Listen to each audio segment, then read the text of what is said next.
Hello, cave dwellers. This is Lance Birmingham here with Delia Dial, and you're listening to the Lance Birmingham Cave Society Radio News Bulletin. We've got a special show for you tonight, as it is not only our 13th episode ever, but also the date is Friday the 13th. That's right, Lance. A day often associated with witchcraft and menace. But where does this curious tradition of holding this particular day in suspicion actually originate? We did a little bit of digging to try and find out. And from searching for almost an hour in our above-ground media depository, we learned that all the hullabaloo is coming from a movie. That's right, and it's called Friday the 13th. A brief plot synopsis on the back of the DVD informed me that the film features a wrinkly sports hero named Jackson who falls into a lake on Friday the 13th. And it's unclear whether Jackson drowns in the lake as he's seen kind of emerging from the lake later in the film, but perhaps it's just this kind of traumatizing memory of falling into a lake that has ruined the day for Jackson and thereby ruined the day for all of us. And while we're on the subject of bad omens, I want to bring up horseshoes. Why are they so feared in the above ground, and where did the tradition start? Some say it began with a horseshoe being placed above a door. You'd think that perhaps this was a convenient place to keep it, but just wait until there's a tunnel collapse, and then whoop, the thing has crushed the head of your infant child. But you forget, Delia, we must remember that there are no tunnel collapses in the above ground. So of course, what we don't deal with much down here is wind. Although you can feel some kind of a breeze in the higher up caverns, and it definitely gets drafted around Tunnel 5, but we know nothing but a taste of the raging winds that the above ground world is completely conquered by. Wind is said to form a big tunnel, or as it's referred to, a Wizard of Oz. And these Wizards of Oz are known to shred countrysides, lift houses, and bite young children on the arms and legs, leaving lasting and devastating bruises. As frightening as that sounds, it's just another reason I'm glad to be a cave dweller. That's true, and we can keep our fingers crossed that a Wizard of Oz takes up the lowly Ramon and, throws him from a great height. Next on our agenda today is to stick with our theme tonight of the creepy, the unseen, the otherworldly. We'll be speaking with paranormal expert Dimp Himpley. Hello, is this, Hello. Do we have Dimp Himpley? Yeah, that's me.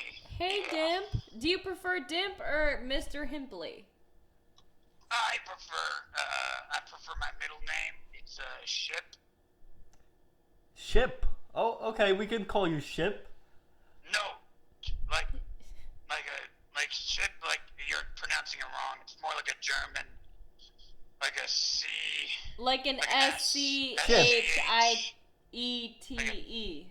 You put some flair on it. You're not putting flair on Like it. a chip. Potato chip. Like Well, it's kind of like a chip, but it's also, yeah, but you gotta put flair on it. You're not putting flair on it. Chip. Yeah. How was that? Was that better? You can just call me Jim. Okay, we'll call you Dimp. Wonderful. So we've been hearing about these series of hauntings in certain caverns. It's mostly hearsay. Or some would say it is mostly hearsay. But we're wondering, if some say it's hearsay, what do you say it is? What kind of saying do you say? What do you say? Yeah, you're the expert. Well, these hauntings, they're very scary, very interesting. I like to, I've examined many like them. There's one in cavern. Which caverns are these ones in again? They're in... Cavern 13. They're in cave. Cavern 17. Cavern 71. They're all prime numbers. All the caverns are the prime numbers. Cavern Very suspicious. 3, Yes, yeah, I've seen something much like this. I saw something like this in Cavern 7, which is a prime number, if my math is correct. yes, it is. And I Good saw job. something much like this before. A woman, I believe her name was Cherry Bomberry. She's the old lady who lives in there, and she was watering her rocks, and she saw a face, in the wall, and it started coming at her. And it was a nice lady, though the face was of a really nice-looking gal. She had big terror knockers. Yeah, and I told her, I asked her, could you tell me more? And she was like, yeah, she was like, yeah, she was very scary. Her eyes were bright. I was like, okay, well, what about her body? She was like, oh yeah, well, I mean, she didn't really tell me more about the body, but I feel like these are people that used to live in the caverns, maybe, or even so, maybe demons, or I don't know, some going on. Do you think these apparitions are intrinsically malicious or malevolent, or are some of them good? Do they wish us harm, or do they wish us joy and peace and health and happiness, do you think? Well, it depends what you do with them. You know, how you interact with them. Some of them, you know, maybe are, just spirits trying to do their own thing. And well, with me, whenever I see a spirit, I usually I get talking with them. I say, hey, you want to go to dinner? Do you want to go to brunch? Do you want to take this back to my place? Maybe, you know. Wait, I'm sorry. This is what you say when you encounter like in a seance, when you encounter a spirit, you say, this is what you say? Yeah, yes, this is what I'm saying. It's usually, well, you know, different customers, I'll say, you know, if they want to get rid of the ghost, I won't say that necessarily, but like, or, you know, these apparitions. But, you know, in my free time, usually I'll say, hey, I noticed you wandering around in cavern, you know, 8. And I was just wondering if maybe if you're single, or if maybe you're lonely like me, and you'd like to, you know, maybe we could go back and play Skip Rock. You know Skip Rock? You skip the rocks on the dirt. Oh, yeah. Definitely one of my favorites. Of course. You leave in the dirt is how many points you get. It's a hard game to play since they can't pick up rocks, but you know. You can throw a rock for them though, maybe. Well, you know, we just kind of do like a sexy little thing where I say, here, help me throw the rock for you, and they'll put their apparition hands around me, and they'll kind of hold me tight around the waist, and then they'll kind of like guide my hand, and then I feel like a cool touch on my hand, and I'm like, oh yeah, and then I kind of feel it. It kind of feels like a breeze. The apparitions, they feel like a cool breeze running down your thigh. So would you classify that as a scary feeling? Do you get goosebumps? Oh, I get goosebumps. This sounds like some frightening stuff, Dimp. I think an ordinary cave dweller would be terrified. Shaken to their core. Right to the core. Yeah, well, I mean, I've been doing this for years, so I mean, I'm kind of used to these kind of things. But I get it. You know, not a lot of people get to experience these things that it seems only primal beings can really comprehend.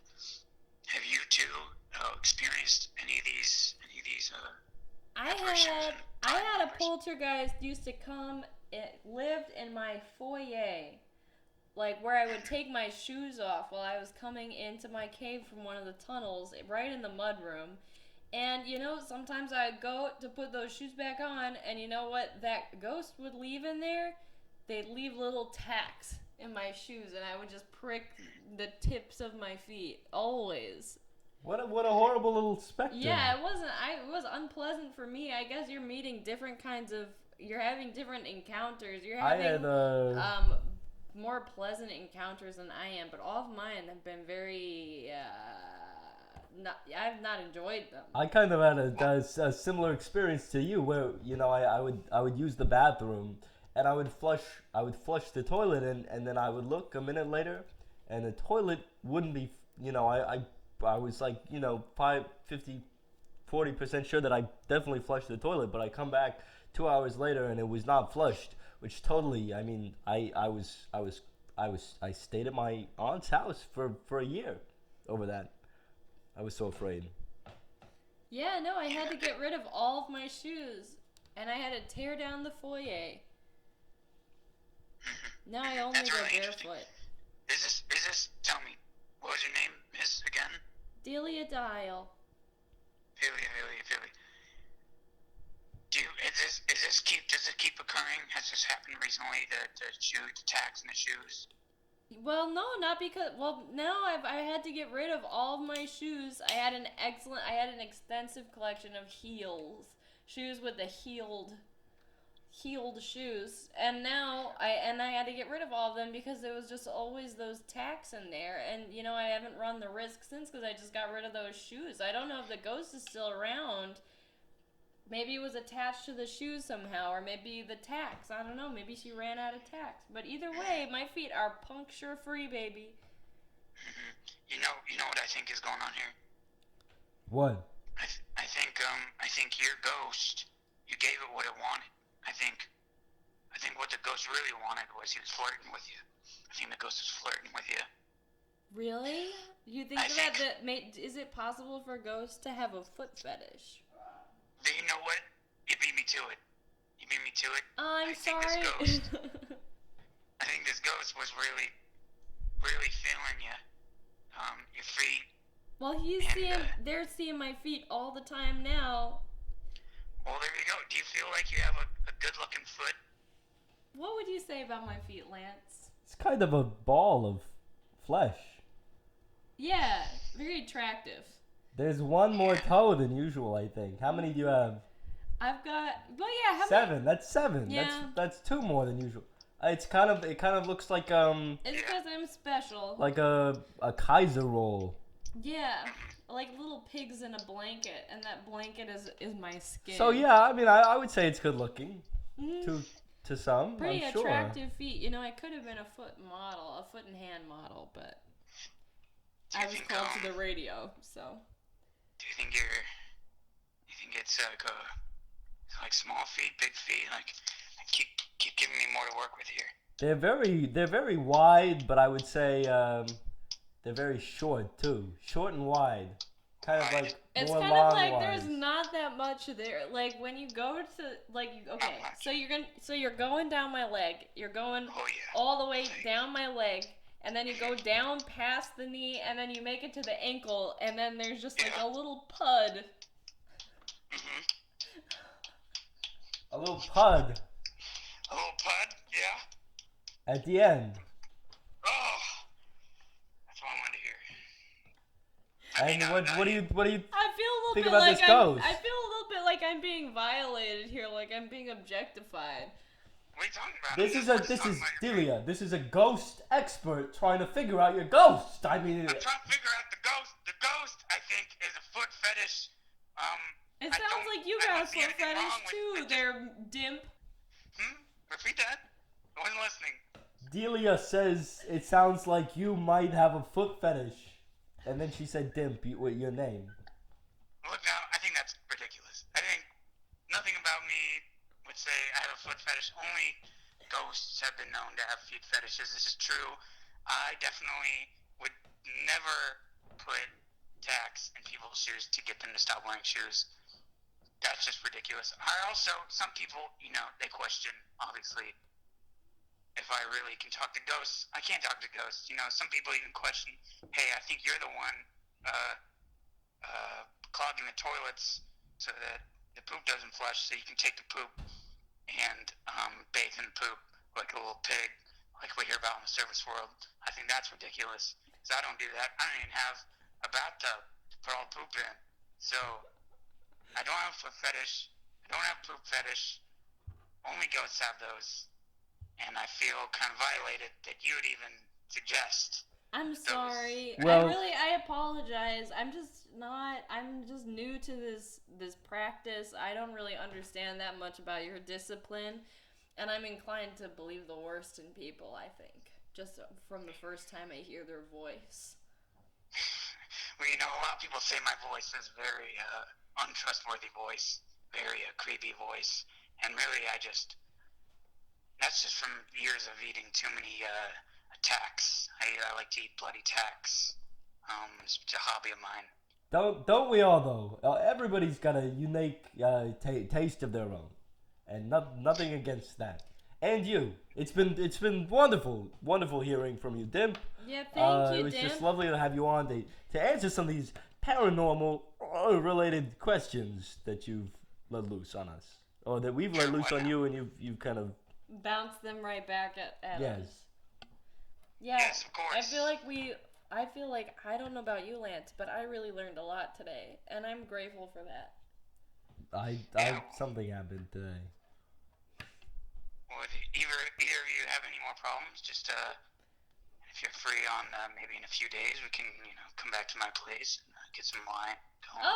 Okay. All right, Thank and that's you. Mr. Dimp. Well, good night. Good night, Dimp. Good night. Call me again, please. I really need some people to talk to. All right, we'll be giving you a big call and a big kiss to you tonight. Mwah. Big kiss. Good night. Okay, I'll be thinking about that. Whew, that was Dimp Himpley talking ghosts tonight. Old Dimp. Yeah, And good old Dimp. I used to think he was the kind of man that couldn't be trusted. I never thought he really had that much authority as far as how educated he was in his discipline, but it seems like he really has a vast vault of knowledge to draw upon in explaining the supernatural, something that most of us don't know about. Quite an expert on ghosts, filling in a lot of gaps in my personal knowledge, at least tonight, about, what do ghosts do? What are they like? Who are they? Are they fun? I guess he didn't really answer that. I mean, they sound a bit fun to him. Honestly, he was talking more about, instead of what the ghost liked, it seemed like he was talking a lot about what he liked. That's true. But, Coming from his ghost. it's kind of a lesson to us all, I think, what Dimp, the point Dimp was trying to make tonight was, you can't deny yourself any pleasure at all, and just take it where you can get it, because life is a very short ride, and you never know when it's going to end, and you just got to scrape up every pleasure scrap on that tiny train ride. Every inch and ounce of it you can scramble up. Yeah, if it's just even like a little tack that is embedded in the ball of someone's foot or in between their toes, then you just gotta pluck it right out of there and you gotta pop it in your mouth. He says that's what he likes. And carry on and go on with your life. Keep calm and carry on. That's what they always say. That's true. And I think that's where we'll wrap up our spooky show for you tonight on Friday the 13th. And keep your eye on the big spotlight, because tonight it is a full spotlight. We'll drag it over to cabin 13 to have a little kind of a spooky moment. We'll be whistling through the caves to make some frightening noises, but of course, don't worry, it's not real wind whistling through, it's just us whistling. Yeah, it's just your host. We'll be whistling from a dark corner. So don't get too afraid, but also kind of, try to suspend your disbelief and buy into the illusion for a moment. Into the moment, engage with the fear. Exactly. Tell your children that you are about to disappear forever. And they'll be so frightened. That's a really funny one that I love to do. Where you say to a child, you say, "I'm about to disappear forever. My brain will be the only thing left, and it'll kind of drop from where I'm standing to the ground and explode all over you." And then when you don't, and they realize that you haven't disappeared, they love you so much more. That's true.